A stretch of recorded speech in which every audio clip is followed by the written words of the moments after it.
तो आज मैं आपको एक अनोखी रहस्यमय कहानी सुनाऊंगी। अगर आप चैनल पर नए हैं तो अभी सब्सक्राइब कर ले, क्योंकि यह मेरा दूसरा नया चैनल है।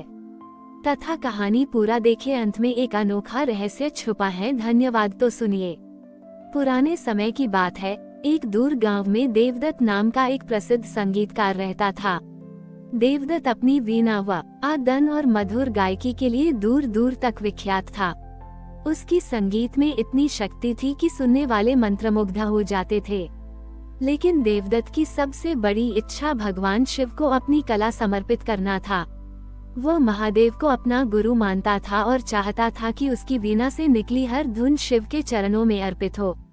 देवदत्त को बचपन से ही एक अदृश्य बीमारी थी। उसके हाथ अक्सर कांपते थे, जिससे वीणा बजाने में उसे बहुत परेशानी होती थी। कई बार तो बीच में ही उसकी उंगलियां लड़खड़ा जाती थीं और वह अपनी प्रस्तुति पूरी नहीं कर पाता था। वह जानता था कि इस बीमारी के साथ वह कभी भी अपनी कला को पूर्ण रूप से महादेव के चरणों में अर्पित नहीं कर पाएगा। उसने कई वैद्यों को दिखाया, लेकिन कोई लाभ नहीं हुआ। श्रावण का महीना आया। देवदत्त ने सुना था कि इस महीने में भगवान शिव अत्यंत प्रसन्न होते हैं और अपने भक्तों की मनोकामनाएं पूरी करते हैं। उसने निश्चय किया कि वह इस श्रावण में पूरी श्रद्धा से शिव की आराधना करेगा और विशेषकर तीसरी सोमवारी को अपनी सबसे कठिन तपस्या करेगा। श्रावण की तीसरी सोमवारी थी।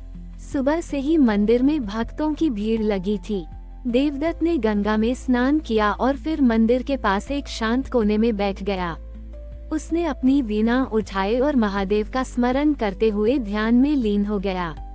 उसने प्रण लिया कि आज वह तब तक वीणा वादन करेगा जब तक उसके हाथ पूरी तरह शांत न हो जाएं, या जब तक उसे शिव का कोई संकेत न मिल जाए। जैसे जैसे दिन ढलता गया, देवदत्त वीणा बजाता रहा। उसके हाथ दुखने लगे, उंगलियों से खून रिसने लगा और शरीर थकान से चूर हो गया। कई बार उसके हाथ कांपे और धुन बिगड़ने लगी, लेकिन उसने वीणा नहीं रोकी। मंदिर में मौजूद भक्त उसे देखते रहे। कुछ लोग उस पर दया कर रहे थे, तो कुछ उसकी लगन देखकर हैरान थे। शाम होने लगी थी। मंदिर के कपाट बंद होने का समय हो रहा था। देवदत्त की आंखें बंद थीं और वह शिव तांडव स्तोत्र की धुन पर अपनी वीणा बजा रहा था। उसकी पूरी ऊर्जा और आत्मा उस संगीत में समाई हुई थी। तभी अचानक मंदिर के भीतर एक अद्भुत प्रकाश फैल गया। वीणा की धुन और भी मधुर और अलौकिक हो गई।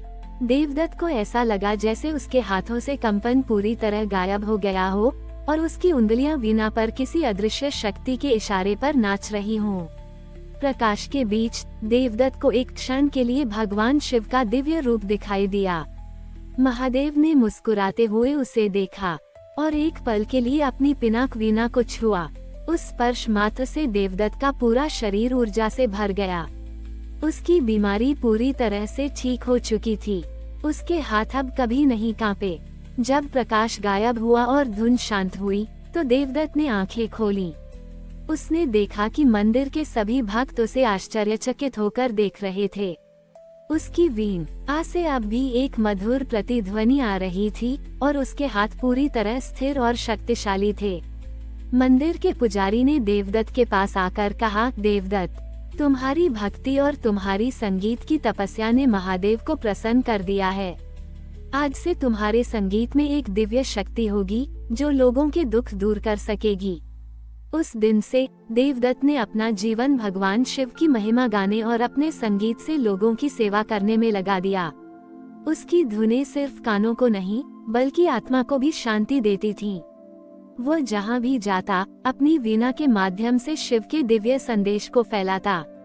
उसकी कहानी श्रावण की तीसरी सोमवारी की एक अमर गाथा बन गई, जो ये सिखाती है कि सच्ची लगन, अटूट विश्वास और कला के प्रति समर्पण से ईश्वर को प्रसन्न किया जा सकता है और वे अपने भक्तों को ऐसे वरदान देते हैं जिनकी कल्पना भी नहीं की जा सकती।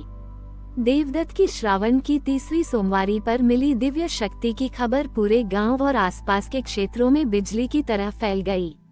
लोग बड़ी दूर से उसके संगीत को सुनने आने लगे।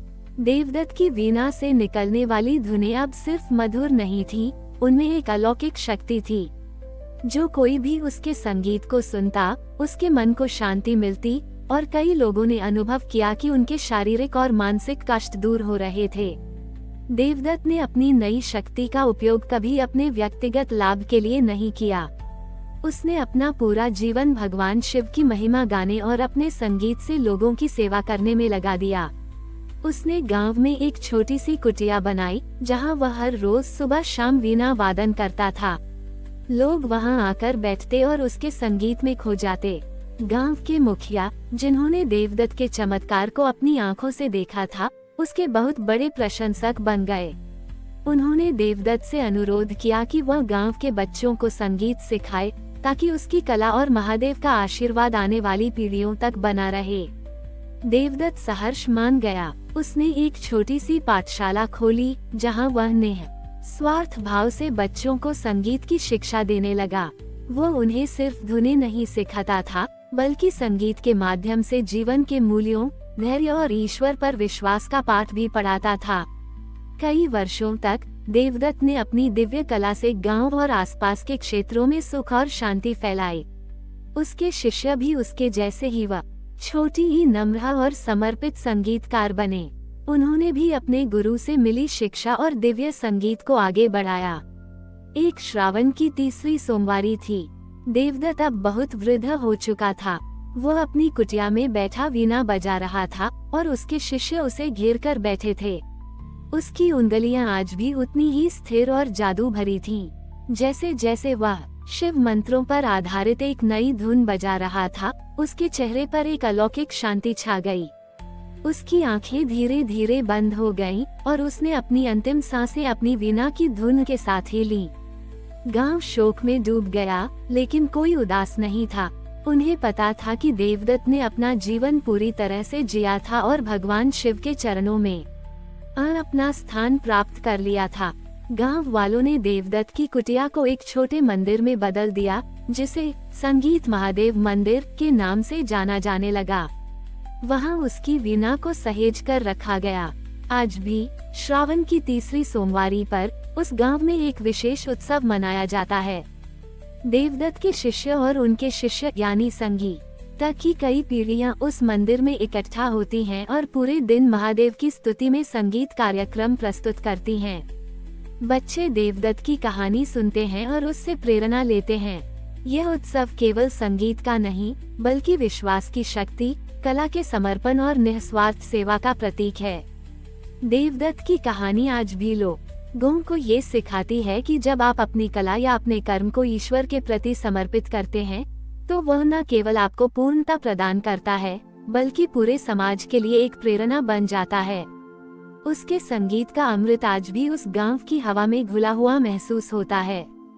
हमारी और भी आध्यात्मिक एवं अनोखी कहानियां देखने के लिए हमारे चैनल पर जाएं तथा धार्मिक एवं पौराणिक अनोखी कहानियां हमारे चैनल पर है। कृपया जाके देखें तथा हमारे चैनल को सब्सक्राइब करके रखें और वीडियो लाइक जरूर करें। धन्यवाद।